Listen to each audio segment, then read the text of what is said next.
बीती देर रात मध्य प्रदेश के इंदौर जिले के महू में भारत की जीत के जश्न का माहौल अचानक से हिंसा में तब्दील हो गया। यहां चैंपियंस ट्रॉफी की जीत के बाद जश्न के लिए कुछ लोगों ने जुलूस निकाला। इस जुलूस के दौरान दो पक्षों के बीच विवाद हो गया। विवाद इतना हुआ कि पथराव शुरू हो गया और इसके बाद दो पक्ष आमने सामने हो गए।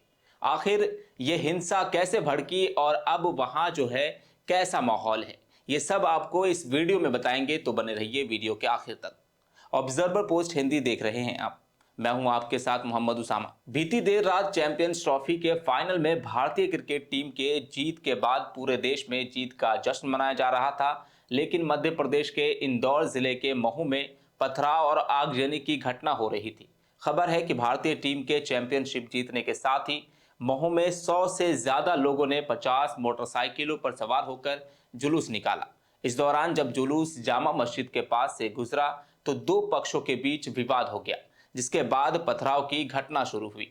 चश्मदीद जावेद के मुताबिक हिंसा तब भड़की जब तरावी की नमाज चल रही थी। उसी समय जो है जुलूस यहां से शोर शराबा करते हुए निकल रहा था। नमाज पूरी कर सब लोग बाहर निकल रहे थे, तभी किसी ने मस्जिद के अंदर जो है सुतली बम फेंका। इससे लोग पैनिक हुए और ये सिचुएशन क्रिएट हुई। मेरा नाम मोहम्मद जाबिर है। क्या घटना हुई थी और कब की घटना हुई? तरावी की नमाज चल रही थी, उसी बीच में जुलूस यहाँ से शोर शराबा करते हुए निकला और जब तक हम नमाज से फारिग होते, जब तक यहाँ शायद जुलूस का आखिरी हिस्सा बचा हुआ कुछ होगा, नमाज के लिए नमाज से फारिग होकर निकल ही रहे थे तो किसी ने बम अंदर की तरफ फेंका। सुतली बम था वो, और उससे पूरा धुआं उठा और पूरी सिचुएशन क्रिएट हो गई और सारे लोग पैनिक हो गए। इस तरह फिर वो बात बढ़ती चली गई। फिर क्या हुआ? बस कुछ नहीं, बस मेरा तो कहना यह है कि मुझे समझ में ही नहीं आ रहा है कि ये जुलूस आखिर निकला कैसे, और दूसरी बात इस रूट से कैसे निकला। तो जुलूस ये तो निकल सकता है, जुलूस तो वो नहीं, लेकिन जो किन लोगों ने परमिशन ली थी, क्या बिना परमिशन के निकलता? और दूसरी बात यह है कि अगर परमिशन ली थी तो कितनी गाड़ियों की, कितने लोगों की, किस तरह की सिचुएशन में परमिशन दी गई थी। पथराव की नौबत कैसे आई? किसकी तरफ से पहले पथराव हुआ? पथराव की नौबत ऐसे आई कि पहले वो जिन लोगों ने बम वगैरह जो भी फेंका था, उस फेंकने की वजह से उसके साथ कुछ हाथापाई हुई। हाथापाई में मैं बाहर निकला और मैंने उस आदमी को निकाल कर बाहर निकाला और इतने में वो अमित जोशी आए, उन्होंने बातचीत शुरू की। मैंने उनसे कहा कि ठीक है, थाने पर बात करते हैं, कोई बात नहीं, आराम से बात करते हैं। अमित जोशी यहाँ इलेक्ट्रॉनिक की दुकान है उनकी, वो आए थे और उन्होंने बातचीत की। नहीं, मुझे ये पता नहीं है, मैं उनको पर्सनली थोड़ा सा जानता हूँ, इसलिए मुझे नाम याद है। तो उसके बाद उन्होंने यहाँ से वो गए और वहाँ से वो वहाँ पहुंचे होंगे और उसके बाद उधर से पथराव शुरू हुआ। यहाँ प्रशासन के सामने हम बात कर ही रहे थे। हमारे साथ जो लोग नमाजी थे और इसके अलावा जो और लोग थे जो आसपास से आ गए हों, हो सकता है यहीं पास में रहने वाले, जब शोर शराबा सुना तो आ गए। तो हम पुलिस प्रशासन के साथ बैठकर उनको बिठाकर समझाइश देकर बात कर ही रहे थे, इतने में उधर से पथराव शुरू हो गया। पुलिस के सामने पथराव हुआ? हाँ, पुलिस के सामने शुरू हुआ। चश्मदीद की माने तो ये सब जो है पुलिस के सामने हो रहा था। अब ये सवाल है कि आखिर पुलिस क्या कर रही थी, क्या हालात बिगड़ने का इंतजार कर रही थी?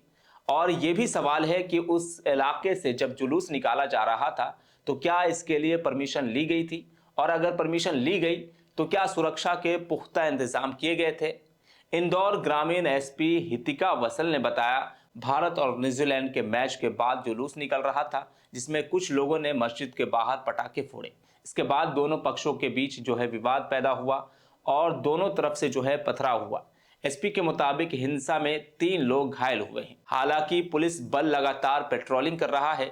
फिलहाल यहाँ पर जो है पूरी तरह से शांति है। इंडिया न्यूजीलैंड मैच के बाद कुछ जुलूस निकल रहे थे, जिसमें कुछ लोगों ने मस्जिद के बाहर पटाखे चलाए, जिसके बाद दोनों पक्षों में विवाद की स्थिति उत्पन्न हुई और दोनों तरफ से पथराव हुआ। पुलिस बल जो है वो पूरी तरह यहाँ पे मौजूद है और लगातार पेट्रोलिंग भी कर रहा है। अभी यहाँ पे पूरी तरह से शांति बनी हुई है। वहीं इस मामले को लेकर के महू की विधायक उषा ठाकुर का बयान भी सामने आया है। उन्होंने कहा है कि भारतीय टीम की जीत के बाद रैली निकाली जा रही थी। जैसे ही रैली मस्जिद के पास पहुंची तो अल्पसंख्यक समाज की बस्तियों से भयंकर पथराव हुआ। उन्होंने यहां तक कहा कि ये सुनियोजित षड्यंत्र था। महू की जो घटना है, मुझे तो ये देशद्रोहिता का ही परिचय दिखती है। भारत के जश्न पर, जीतने के जश्न पर सब बच्चे यहाँ तिरंगा लेकर अपना जश्न मना रहे थे, रैली निकाल रहे थे। इसी बीच अल्पसंख्यक समाज के बस्तियों से भयंकर पथराव, पहले तो जानबूझ के रास्ता डाइवर्ट किया, जिस रास्ते से जा रहे थे वहाँ एक 2-3 बाइक खड़ी कर दी, तो मजबूरन या रैली वालों को दूसरी जगह से जाना पड़ा। और जैसे ही अंदर गए, भयंकर पथराव, और ये सुनियोजित षड्यंत्र था। इस बयान के बाद कई सवाल भी खड़े होने लगे हैं कि कैसे सुनियोजित हिंसा थी, क्या इस हिंसा को लेकर के कोई जांच पूरी हुई? अगर नहीं तो फिर विधायक उषा ठाकुर किस आधार पर ये कह रही है कि सुनियोजित हिंसा थी? कलेक्टर आशीष सिंह के मुताबिक घटना के बाद वरिष्ठ पुलिस अधिकारियों के साथ प्रशासनिक अधिकारियों ने पूरे इलाके का दौरा किया। इस दौरान आर्मी की 8 टुकड़ी भी इलाके में तैनात की गई है। अभी स्थिति पूरी तरह नियंत्रण में है। अभी वर्तमान में मऊ में पूरी तरीके से शांति स्थापित है। कहीं पर अब कोई भी समस्या नहीं है, इसीलिए आपके माध्यम से मैं सबसे अपील करता हूं कि सब लोग संयम रखें और किसी तरीके की अफवाह पर ध्यान न दें। वर्तमान में अभी हमारा जो प्रयास है पूरी तरीके से शांति जो स्थापित है आगे भी जारी रहे, इस पर है। किस तरीके से ये घटना हुई, क्या उसके कारण रहे, कौन कौन से लोग जिम्मेदार हैं, वो सब चीज़ें अभी अगले 1-2 घंटे के बाद हम लोग निकालना चालू करेंगे और जो भी इसमें लोग शामिल होंगे उनके खिलाफ कड़ी से कड़ी कार्रवाई की जाएगी।